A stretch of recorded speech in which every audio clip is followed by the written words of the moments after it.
Jaya Radha Madhava Kunja Bihari.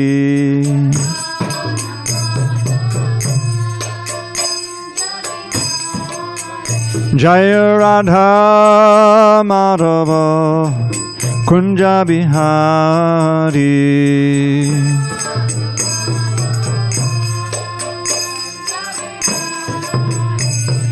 Gopi Jana Vallabha Girivardhari.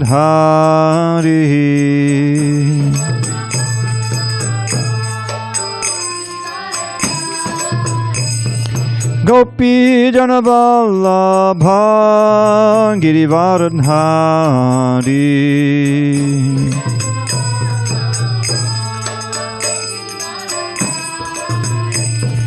Yashodanandana Bhajana Ranjana. Yashodanandana Bhajana Ranjana. Yamana Tira Vanachari. Yamuna Tira Vanachari.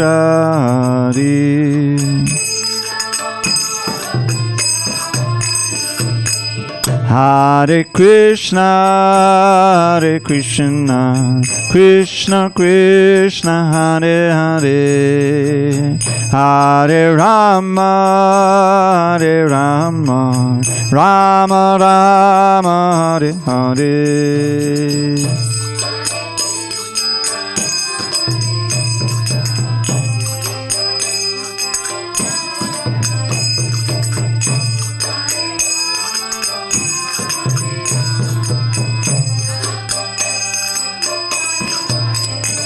Hare Krishna, Hare Krishna, Krishna Krishna, Hare Hare, Hare Rama, Hare Rama, Rama Rama, Hare Hare.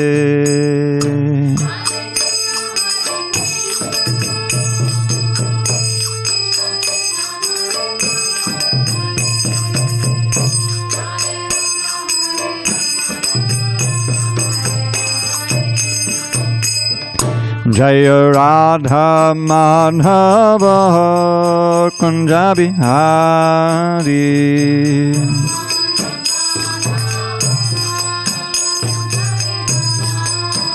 Jaya Radha Madhava Kunja Bihari.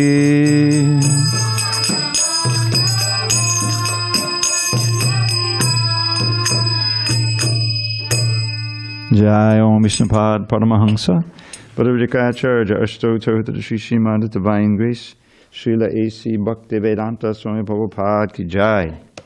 ISKCON BBT Founder Acharya Srila Prabhupada Ki Jai. Jai Om Vishnupad Paramahansa Bhagavad-gita Ashtotar Shri Srimad His Divine Grace Srila Bhakti Siddhanta Saraswati Thakur Ki Jai. Ananta Koti Vaishnavinda Ki Jai. Namacharya Srila Haridas Thakur Ki Jai. Srimad Bhagavad Gita Ki Jai. Samaveda Bhaktivinoda Ki Jai. All glories to the assembled devotees. All glories to the assembled devotees. All glories to the assembled devotees. All glories to Shri Guru and Gauranga. Om Namo Bhagavate Vasudevaya. Om Namo Bhagavate Vasudevaya. Om Namo Bhagavate Vasudevaya.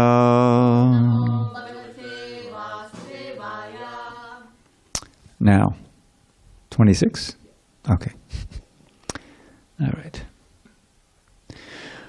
On this 11th day of April 2023 in San Diego, we're reading from Srimad Bhagavad Gita as it is, translation and commentary by His Divine Grace A.C. Bhaktivedanta Swami Prabhupada. And we are in chapter 14, the three modes of material nature, page 587, text number 26.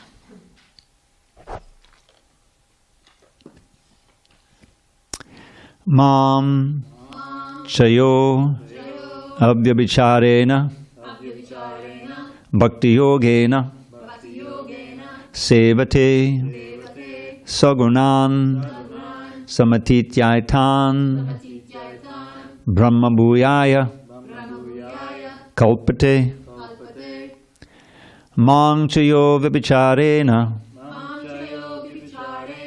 Bhakti Yogena Sevate Sagunan Samatityaitan Brahma Bhuyaya Kalpate Mang Chayo Vibhicharena Bhakti Yogena Sevate Sagunan Samatityaitan Brahma Bhuyaya Kalpate Mang Chayo Vibhicharena Bhakti Yogena Sevate Sagunan Samatityaitan Brahma Bhuyaya Kalpate. Vrindavan. Mang Chayo Vibhicharena Bhakti Yogena Sevate Sagunan Samatityaitan Brahma Bhuyaya Kalpate. You want to try it? Even?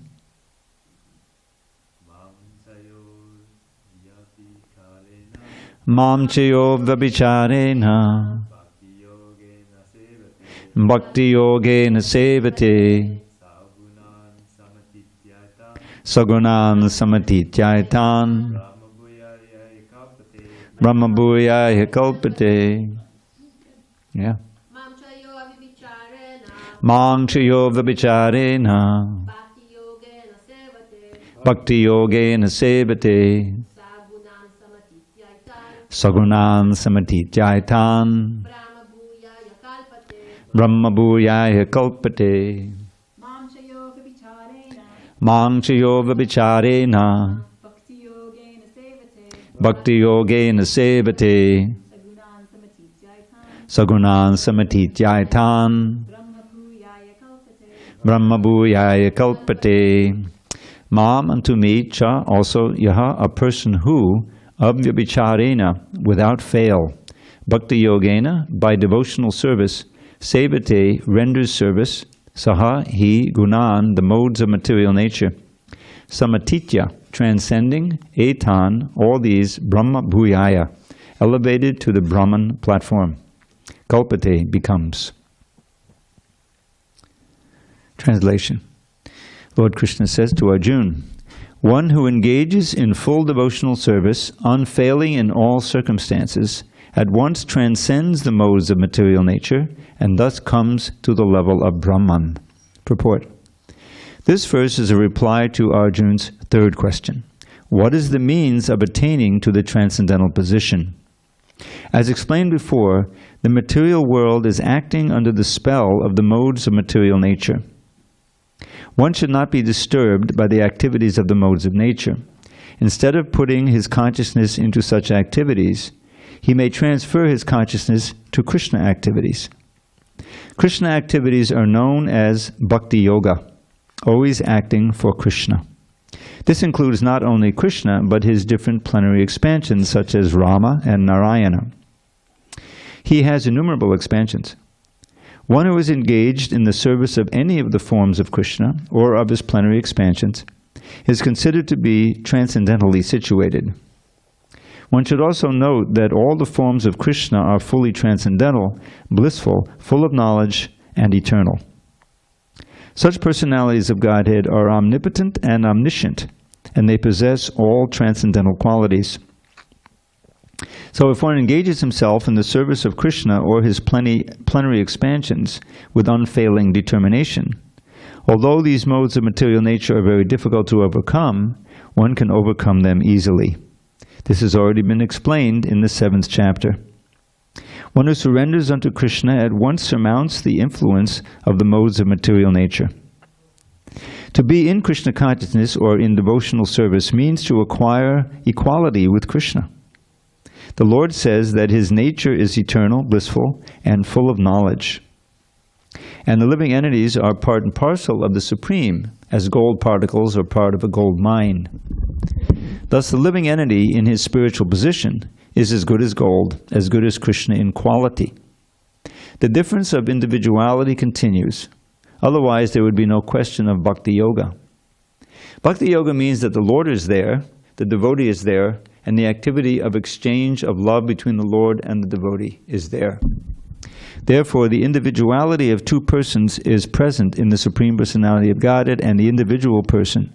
Otherwise, there would be no meaning to Bhakti Yoga. If one is not situated in the same transcendental position with the Lord, one cannot serve the Supreme Lord. To be a personal assistant to a king, one must acquire the qualifications. Thus, the qualification is to become Brahman, or freed from all material contamination. It is said in the Vedic literature, Brahmaiva san brahmapyeti. One can attain the Supreme Brahman by becoming Brahman. This means that one must qualitatively become one with Brahman. By attainment of Brahman, one does not lose his eternal Brahman identity as an individual soul. Om Jnana Timirandasya Jnananjana Shalakaya Chakshu Unmilitam Mena Tasmai Shri Gurave Namaha. I was born in the darkest of ignorance, but my spiritual master, Srila Prabhupada, opened my eyes with the torchlight of knowledge. I offer my humble obeisance unto him and all members of Sri Parampara. So, Arjuna asked 3 questions, and Krishna is answering the 3rd question now. The first question was, what are the qualities of one who has transcended the modes? And the second one was, what are the activities of someone who's transcended the modes? And the third question was, how does one transcend the modes? And we can ask, well, what's the advantage of transcending the modes? What are the modes? So, in this chapter, which is entitled the 3 Modes of Material Nature, Krishna expands on some information that he's already given before. And Prabhupada refers to the 7th chapter, this key verse, Daivi esha gunamayi mama maya duratyaya mameviye papadyante maya metan tarantite. So there he says, Daivi esha gunamayi, that this maya, this material energy that we're surrounded by, is divine because it's connected to me. We don't always think of it that way, but it's inherent. Everything is ultimately divine because it's created by Krishna. And it consists of these 3 modes of nature. Now, in that particular verse, in the purport, Prabhupada gives us the analogy that the guna can also mean rope. It can mean quality or it can mean rope. So if one is tied up tightly by some ropes, generally speaking, you need some help to get out of it. Someone who's untied. So that's someone who's going to help us get out of the bondage of material energy, which is in the form of the spell of these material modes, which we'll talk about in a minute. We need someone who's transcendental already, and that's the spiritual preceptor, the guru, spiritual master, who can instruct us in how to conduct our lives so that we'll progressively transcend these modes and come to the point of transcendence. And that's described in this verse. The means of doing it is devotional service. And devotional service has all of these different aspects which help our consciousness to transcend the modes. But in that previous verse, 7:14, Krishna says that Daivi esha gunamayi mama maya duratya. Duratya means difficult to overcome or really impossible to overcome. You can sit on a chair. Give him a chair to sit on. Hare Krishna Darshan. And so we're studying near the end of chapter 14. There's a verse describing how one can transcend the modes of nature. I'll just give you the translation. One who engages in full devotional service, unfailing in all circumstances, at once transcends the modes of material nature and then thus comes to the level of Brahman. So referring back, as Prabhupada did in the purport, to the verse in chapter 7, 714, it's a key verse where he says, this material energy is divine, composed of material of modes of nature, because it's my Maya. I've created it, it's an experience of me, so therefore it's divine. But from our point of view, if we've forgotten Krishna, it's not divine necessarily. It conditions us, and in fact binds us.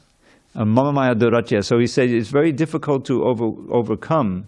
If you're getting him a book, it won't help. He can't see. He really is blind. He's finding the page for you, I think. Or you're trying the previous verse. Oh yeah, it's just... Okay.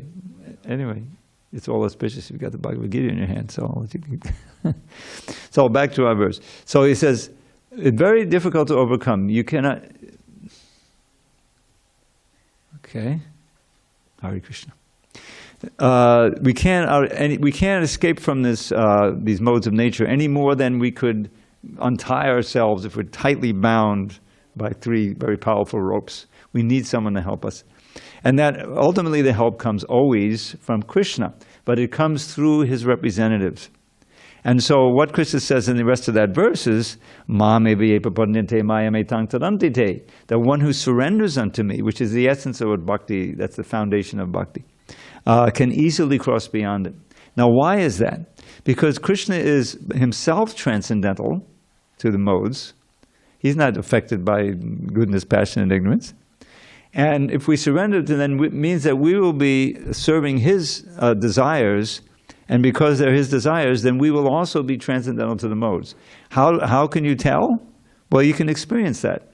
Because in our ordinary consciousness, before I ever heard anything about Krishna, it was quite a while back, in 1971, I was, attracted to this, attracted to that. I was depressed about this, and in other words, I was going through the modes. If you're depressed and you don't want to do anything, you just want to, get a beer or smoke a joint and relax, that's the mode of ignorance. If you say, okay, I'm going to get a good job, and I'm going to get, and I'll get some good clothes, and maybe I'll get a car, and enjoy in this world, it can be success. And you may even plan, yes, I'm going to first get a good education, I'm going to get a degree, and this is all the mode of passion. It means that you have plans how you're going to enjoy this material world. And then the mode of goodness is that you're more thoughtful. What is the meaning of it all? I remember I would have those thoughts sometimes. My brother was really into philosophy. He studied Western philosophy. He was 5 years older, so he was already in college, and I was just, third year of high school. But he would write me letters, and we would talk when we met, and we'd talk about, I studied Plato, I studied this, you should read Schopenhauer, and Heidegger was amazing, so he was going into all of that stuff. So I would, dabble in that, and to try to figure out what's the meaning of it all. We were actually interested in that kind of question, But we had no guidance, and so we'd go down this road, existentialism knows, maybe it's this. So, but that's more or less a hint of the mode of goodness anyway. The point is that they're mixed up.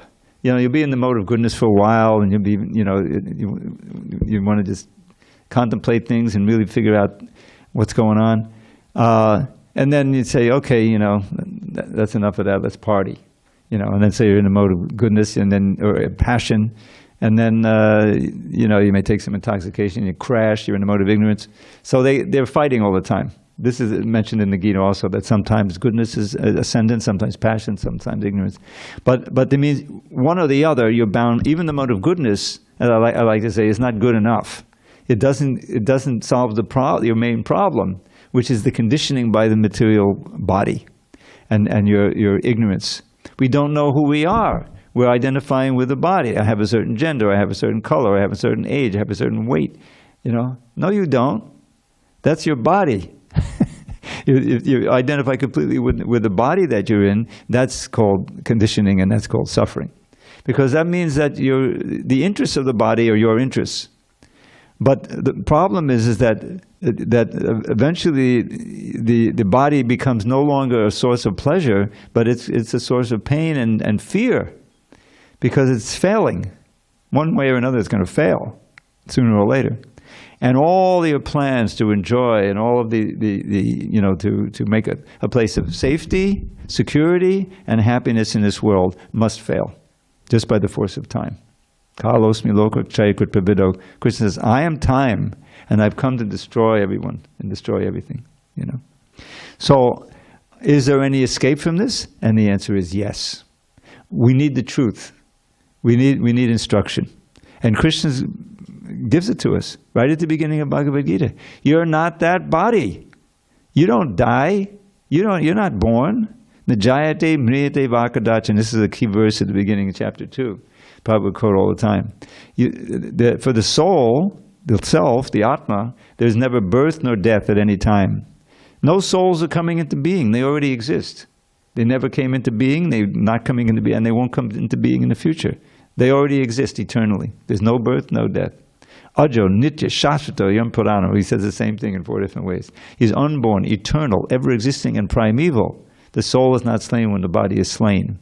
Now, slain means like on a battlefield, because that's what they're on. But one way or another, the body gets slain. It may be disease, it may be accident, old age, whatever it is. It's kaput. It's a big machine. Just like every car, eventually will be kaput.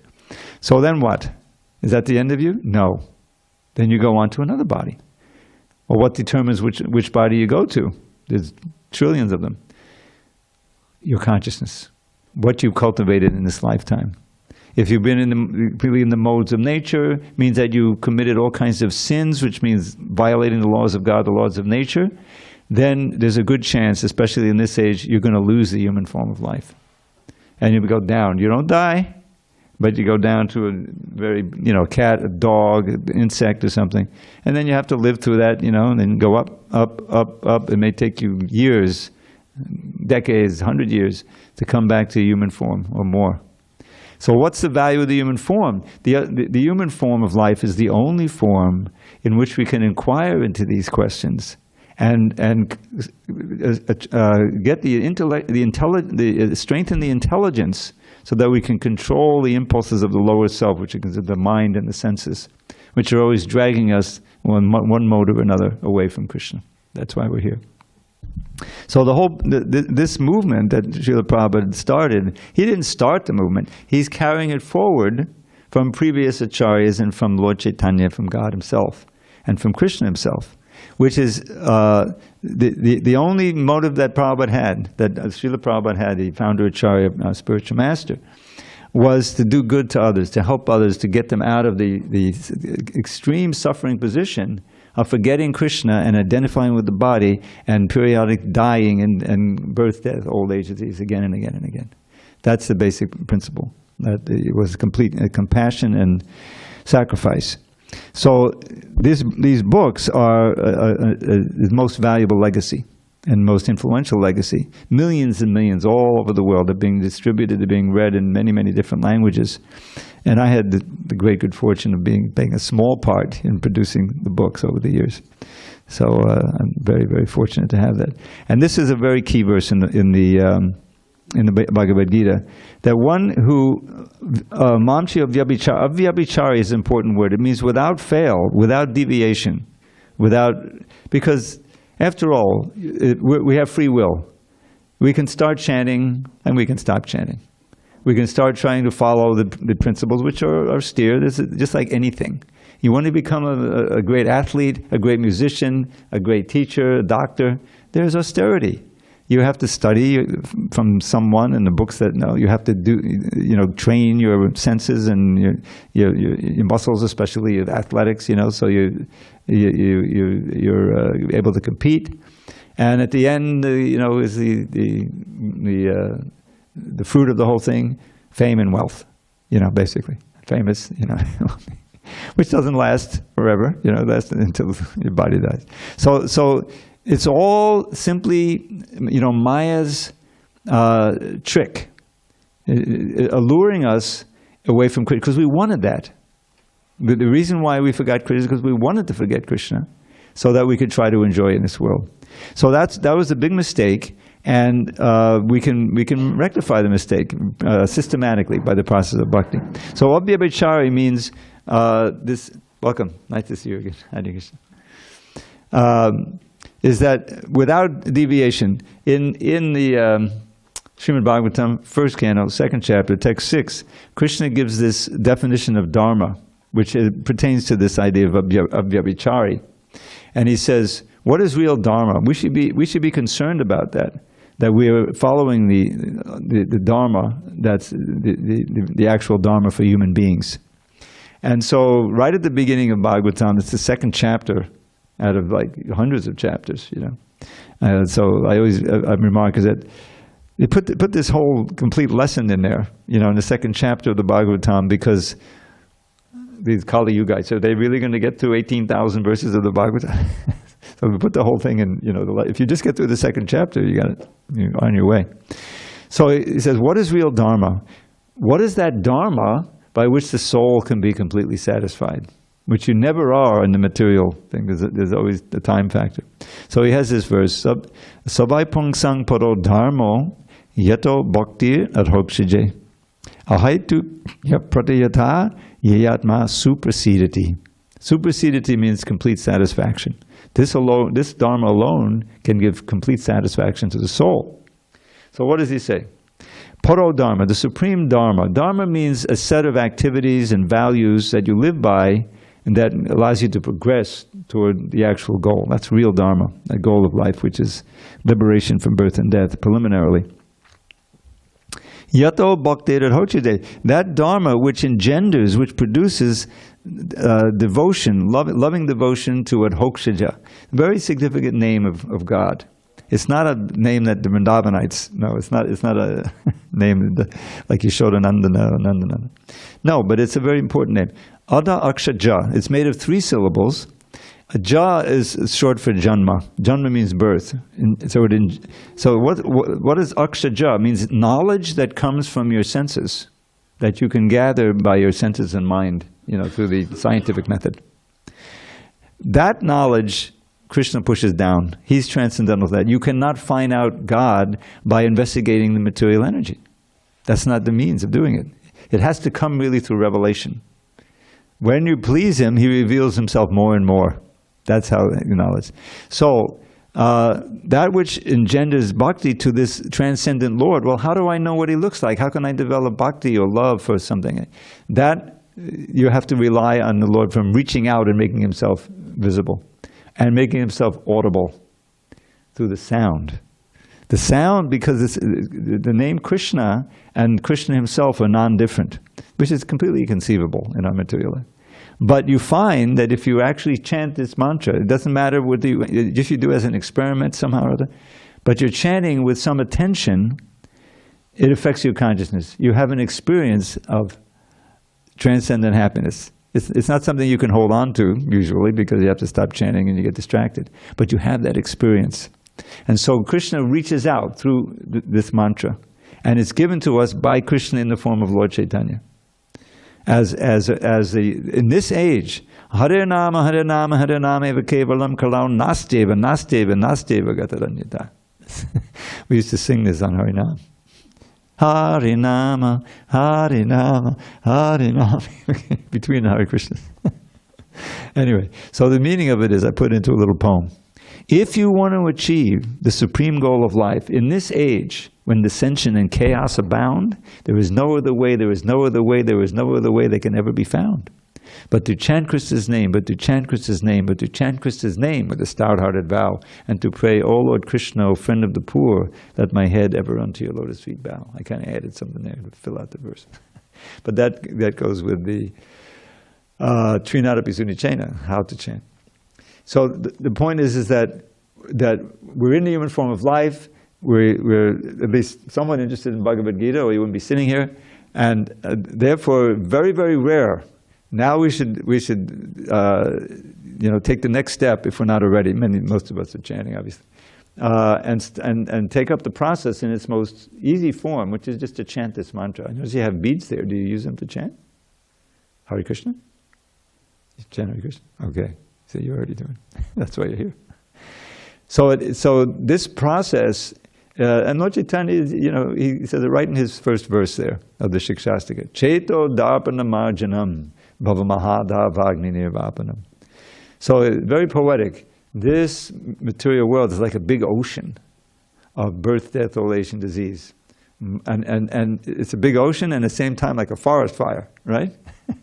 Bhava Mahadavagni Nirvapanam. So, how to put out that fire? We don't even know it's burning, but it is burning. As you get older, you realize, oh God, I'm going to die. You know, what's happened to all my hopes and dreams? Is it forest fire? So he says, this chanting, especially congregational chanting together, that polishes the mirror of the heart. So I put it into a poem for the first verse. So he says, all glories to the chanting of Shri Krishna's holy names, which easily extinguishes samsara's blazing flames by polishing the lust-encrusted mirror of the heart.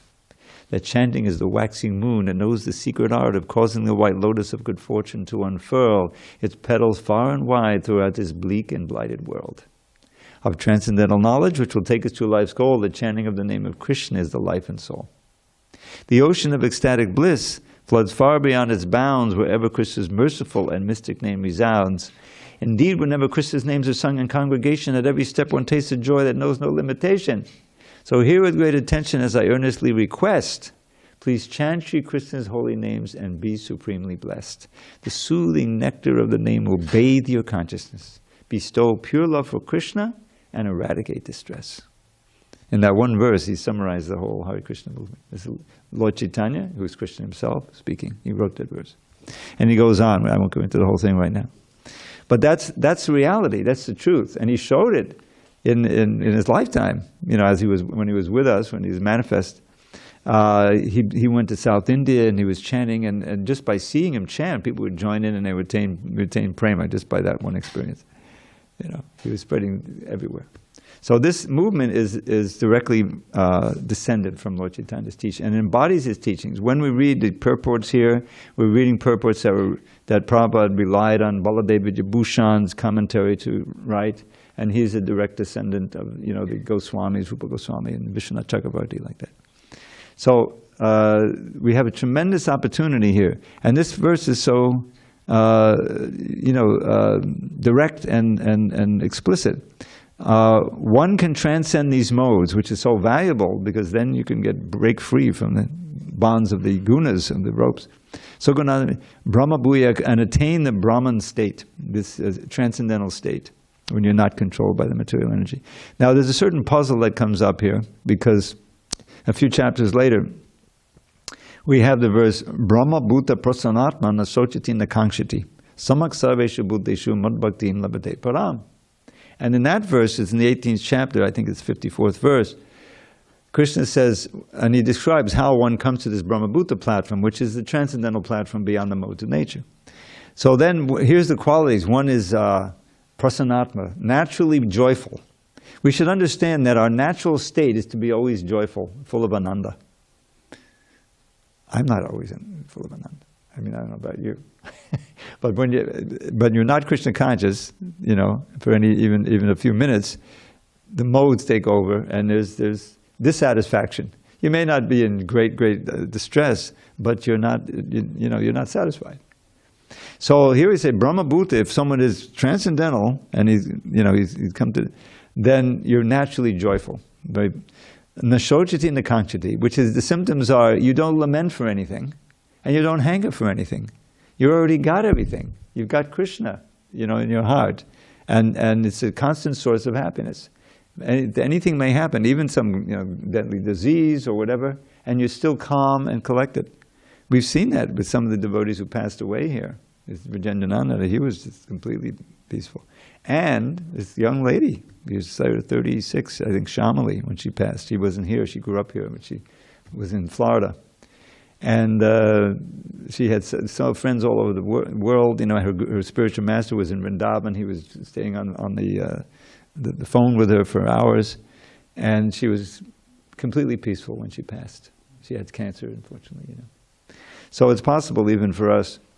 And so but the puzzle is, okay, Brahma Bhuta Pasanam Nashochini Brahma Bhuta Pasanam Nashochini Samak Sarve Madbhaktim Labate Param.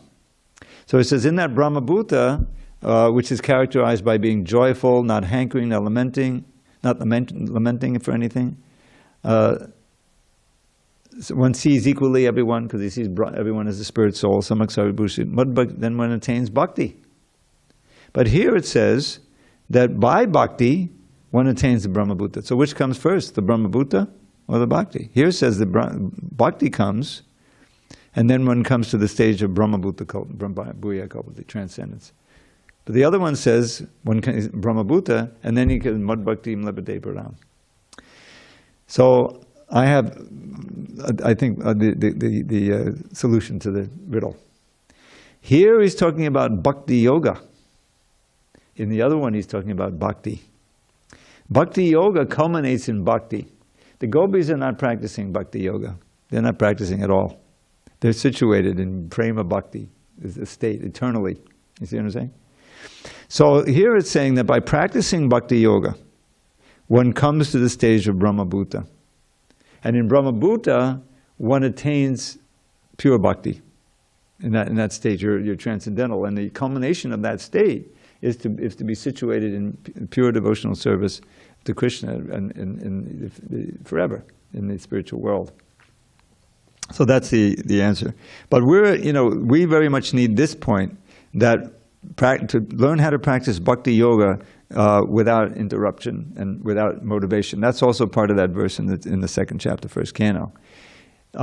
Because you can mix things in with bhakti. There's karma mishra bhakti, jnana mishra bhakti, meaning that you can approach Krishna and very ardently pray to Krishna that my gallstones, will come out painlessly or something. I mean, why not? And it's good that you come to Krishna, but then you're in the seventh chapter, where Krishna says there are four kinds of pious people who come to me. Chaturvadabhajantam jana sukrita arjuna. These aren't pure devotees, but they're on the pious side, sukriti, as opposed to dushkriti, means those who don't come to Krishna. So the sukriti, they're basically four categories. And anyone who goes to church or mosque or the temple and is in great distress, may come before the Lord and pray, please cure my son of his serious measles or something worse, or whatever. So that's one category. Now, another category is artarti. And there's two ways of looking at the artarti. Artarti may just mean that you really need money. You're penniless, But that's kind of part of the distress, isn't it? The stress category. So artarti can also mean someone who really wants to go to the heavenly planets, or really go to, move to San Diego. Maybe they're living in Brooklyn somewhere and say, boy, if I could just live in San Diego, weather's perfect. They don't know anymore. It's changed. But anyway, that's the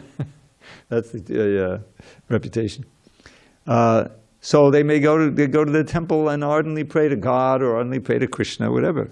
If they go to Krishna, I think it means they come to the temple and they see Krishna and pray for it. That's good. It's better than just saying I'm going to make a lot of money somehow and go to because they've approached Krishna. If you somehow or other contact Krishna, that's auspicious, no matter whatever way you do it.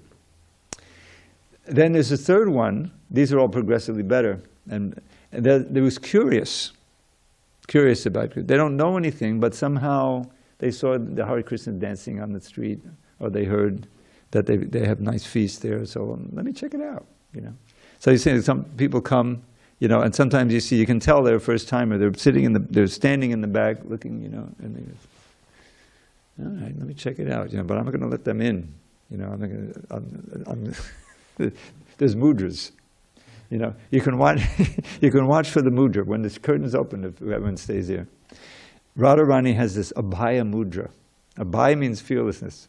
It's an official mudra. It's like this, like someone says, don't worry, And so, it's a Buddhist thing also, they have that.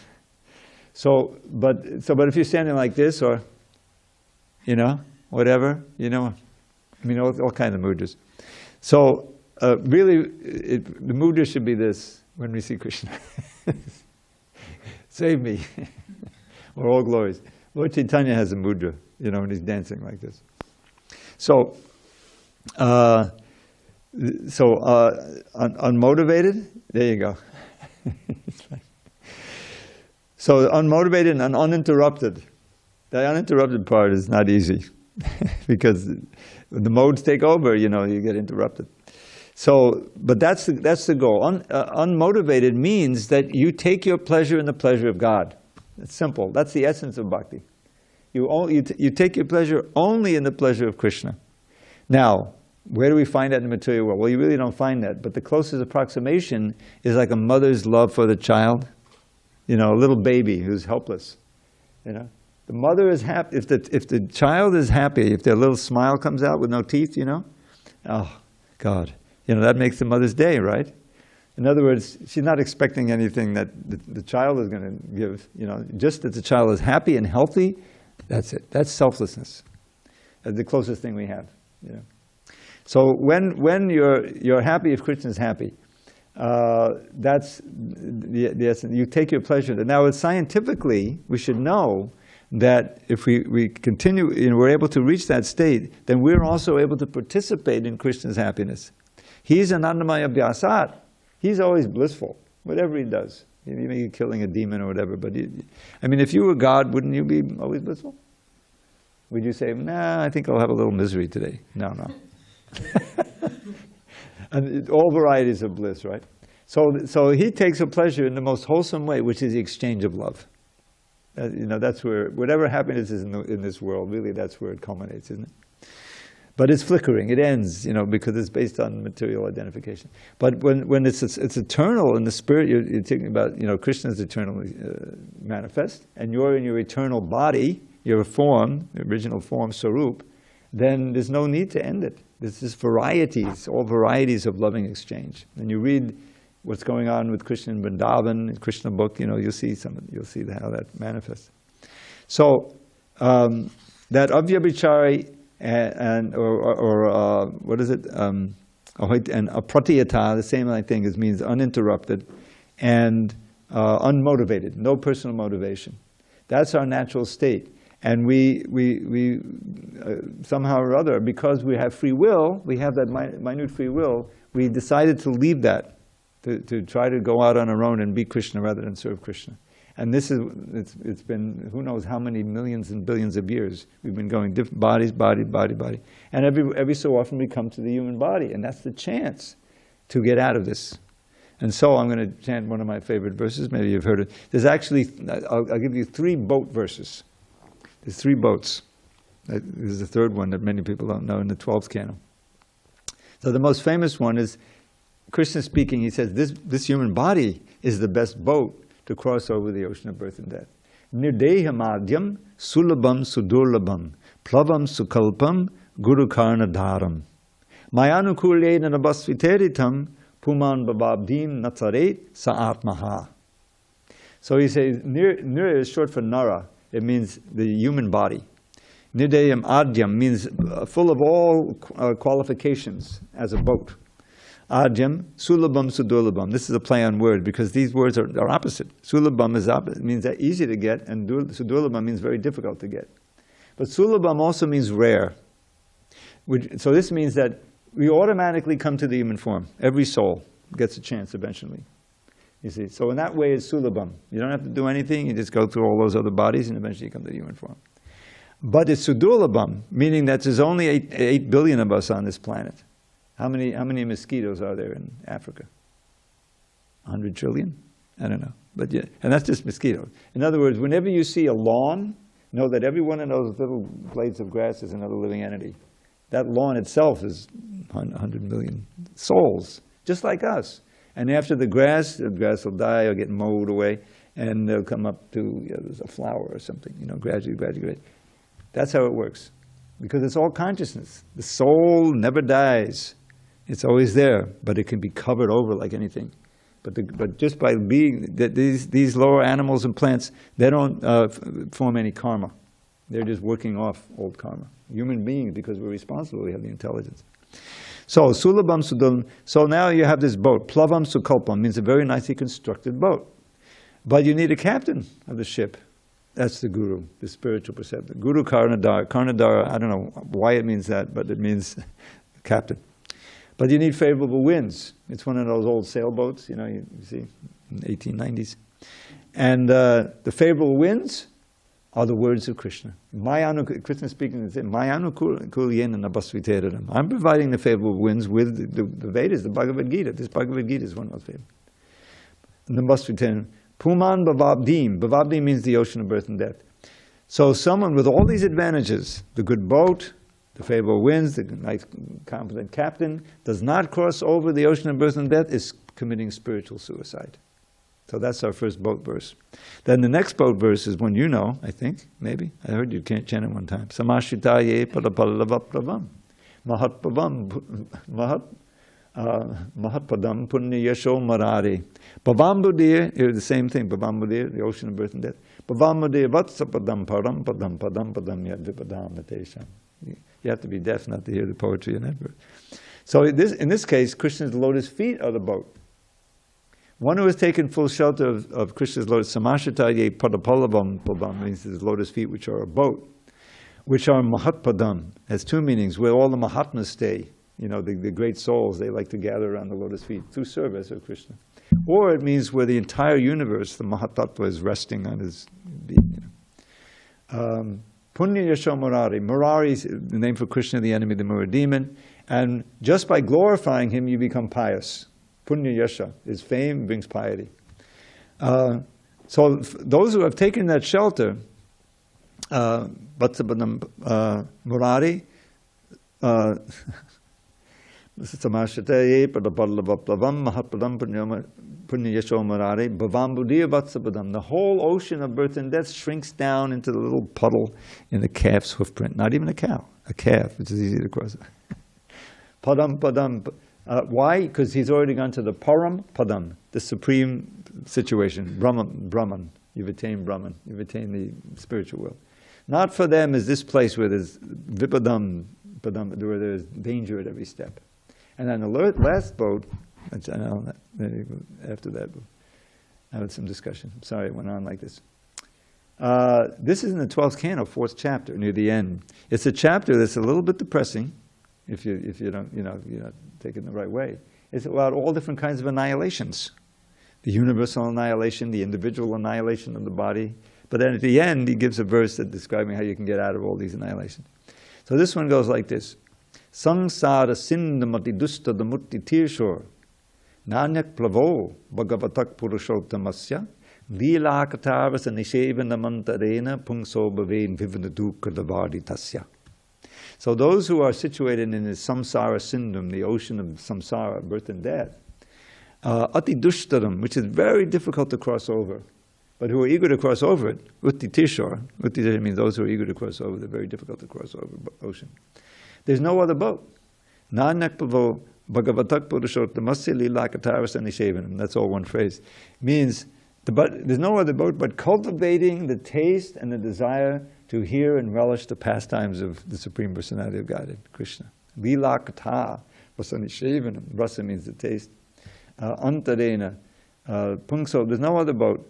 Pungso bhaved, for those persons who are suffering the varied and horrible miseries of this fire of birth and death, this forest fire. So in that one verse it has both the ocean and the forest fire. So Prabhupada, he gave us these books, the Krishna book. Krishna book is the 10th canto. Prabhupada translated it. And just by reading that one book, you're reading about the pastimes of Krishna. You're cultivating the taste. And there's so many beautiful verses and so many things. I'll give you one verse. He says, oh yes. So imagine you're standing in front of the deity, okay? And this is the verse. It's a very unusual verse, a very unusual meter. And it's written by Sarvabhauma Bhattacharya. Barha pidam maula bibran vangshi naran atanvan nana kalpa shri sampanno gopa stribe sambita Nitanandam kurvan Krishna tvam ched viksad viksheta sarve kamak sampadyerarasmakam vidyasina. Every syllable is long. I've never seen a verse like that. So I made a poem with the same meter. Decked with crown of peacock plumes and chanting songs with flute you sing, wearing lovely ornaments while standing in the gopi's ring. Dear most Krishna, eyes delight, if you will kindly glance our way, all our heart's desires will be fulfilled on this most blessed day. Hare Krishna. Any questions or comments? Okay, then yes, Darshan. I missed something. You said the mode of nature would bring us to where we need, like, come back to the animal planet? Yeah, sure. Well, if you're in the mode of ignorance, then you very likely will lose the human form of life. If your mode of ignorance means you like to be covered, you like to sleep, you like to get intoxicated, you have to something to do. Let me postpone it. Let me do it tomorrow. You know, it's the mode of darkness. And if you die, Krishna says you die in the mode of ignorance and you go down. You can very likely lose the human form of life, unless you have some credits, some spiritual Krishna consciousness. Ignorance in the mode of nature. Yeah, mode of ignorance. Yeah. So, one more. Oh, you have a question? I don't have a question. A comment right behind you. Oh, it doesn't need the microphone. Okay. Really. Before you... Hold on. No, it's not a question or a comment. So. No, it's a request. Before you do the next poem, can you move the microphone about 45 degrees that way so that people... Oh, I'm sorry. I wasn't paying attention. Thank you. Okay. So, let's see. This is a prayer. This is a prayer that one can always see Krishna's lotus face in one's heart. That his lotus face will be planted in the lake of your heart. Smita duchi makadanda sandi vakta aravindam. Tavapada padahang sanvishta gandham mukunda. Viduchata pashupali netra saranga rangam. Mamadidiyata dage sangam angi karotu. From the lotus of your face, dear Lord, trickles forth the luscious nectar of the beauty of your smile. Your exalted devotees, great swans, seek the fragrance of that lotus, which does air their hearts beguile. Your beloved gopis' eyes, mad bees, taste the most exquisite pleasure in that lotus of your face. O my dear Mukunda Dev, I pray, may the lake of my poor heart be by that lotus ever graced. Hare Krishna. So, all you need, if you have the email, you can write me at dravida108@gmail.com. And I'll send you all my poetry as a PDF. I give it away. I don't sell it. I'm sorry? You can give a donation. I'll just throw it in a box. Okay. All glory to Srila Prabhupada. Hare Hare.